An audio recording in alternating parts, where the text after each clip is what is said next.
So I kind of get the feeling this video is long overdue. I've gotten several, and I mean several, requests to make this video, and I have finally gotten the motivation to do it.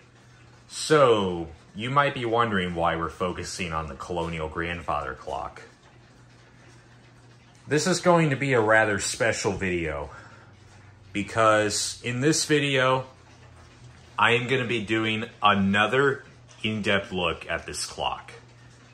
I know I've already done one, but I at this point have gotten a whole boatload of requests to do this. And now that I just moved, I think this is the perfect time to do this. I'm going to go over the full history and story about this clock. I'm going to chime it on all three chime selections and pretty much showcase everything about it.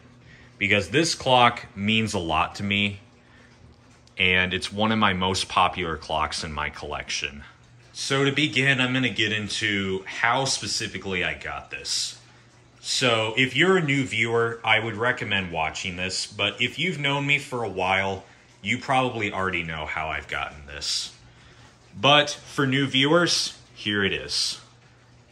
It was back in mid-2018, and I still did not have any grandfather clocks in my collection at the time. Well, I didn't have a single one for quite some time. But in 2018, a friend of mine came to visit my clock collection in person, and here's what happened next. I was then told that this person had this grandfather clock in his shed, and it had sat there for about 15 years or so. So this person actually works for a landfill, and one day someone dropped this clock off, and this person I know, he found this in the dumpster, and he decided to take it, and he took it back to his shed where it sat for like 15 years. Then he saw my collection, like I just said. Then he remembered he had this clock in his shed.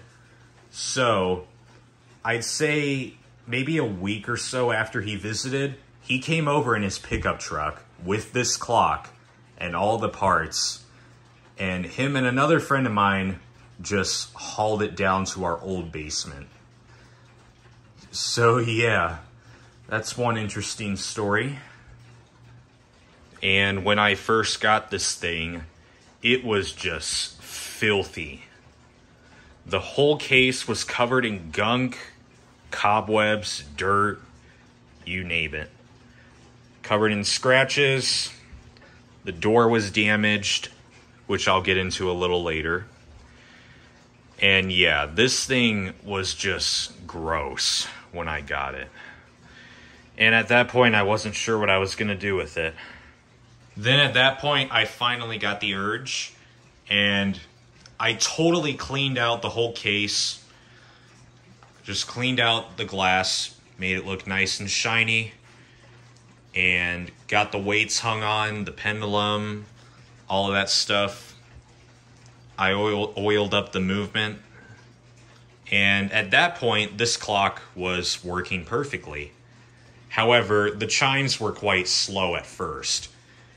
And I found out that was because I had the wrong weight on the chime side, which I later realized, and that has been fixed, or was fixed actually. I'll get into why I said was in just a second. But yeah, this clock was pretty much fixed and it was working. And now we're gonna get into the story of the door. This door was just sad. It was totally destructed. This whole side right here was just totally ripped off, and the glass panels were also just missing pretty much. Well, not really missing, it did come with them, but they were just separated. So this door really was totally destructed, and I wasn't sure if I was going to be able to get it fixed. But then in September of 2020, roughly 2 years after I got this clock, I decided to take the door over to yet another friend of mine who is good at a lot of different woodworking projects. And he just totally fixed the door up and just made it look like new. And I think you can tell he also added this, it looks like, to hold the glass in, and some of it all over. And now this door just looks like new. And there was a little scratch in the wood, like right about here, which you're probably wondering or seeing this discoloration right here. Yeah, there was a bit of a discolor right there, but he fixed that up, I guess. It still doesn't look perfect. You can still kind of see it on camera. But the door has been fixed, and this thing is pretty much the way it was manufactured. AKA just like new condition, other than a couple other scratches. So yeah, one heck of a story of this clock, which is pretty much the main reason why this clock is so special to me.